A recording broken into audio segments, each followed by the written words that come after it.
So I did 1.6, honors stoich problem number 1, 6. And then, so I first tried to set up the formulas for the reactions, the two reactions.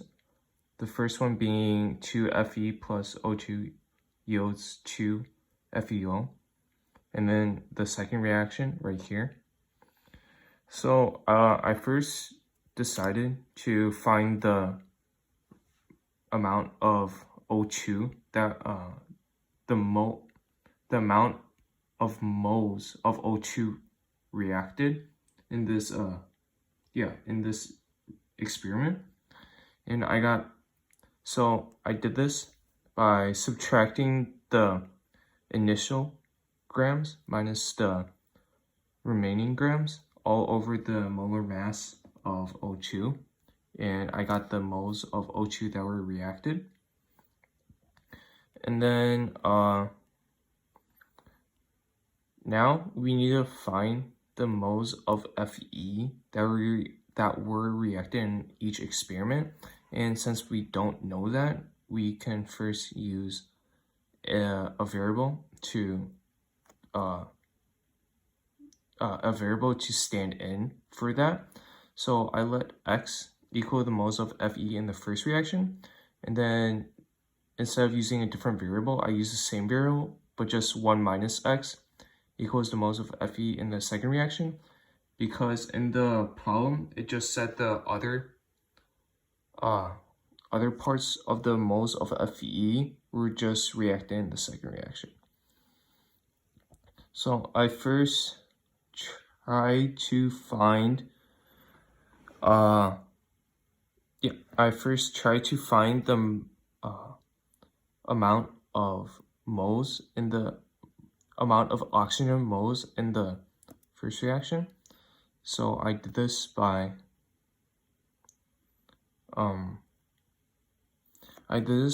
having the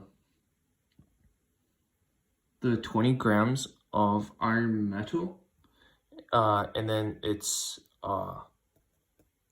x standing for the moles of Fe in the first experiment, and then I divided by the molar mass, and then and then I multiplied by one oxygen mole over 2 Fe mole, because in our chemical reaction up here it shows the moles in each one. So then once I did that, I got the moles of O2 with the variable still there, because we don't know for sure Fe. And then I basically did the exact same thing, but I just substituted the previous x with 1 minus x, because that's the amount of moles in the second reaction. And then I also changed it up here, which was the moles of each in the second reaction. So then I got this. I didn't fully simplify it because it's not fully necessary.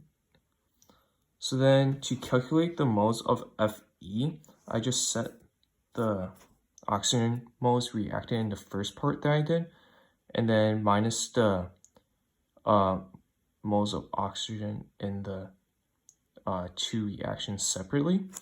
So then I got x is equal to 0.22171 moles of Fe, and then I just plugged it into and I just substituted this x variable into this answer that I got into the previous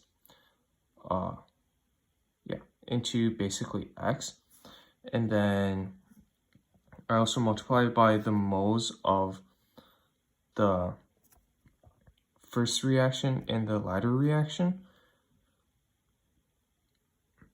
and then I'm also multiplied by the molar mass of the reactant to get my final mass of the reactant.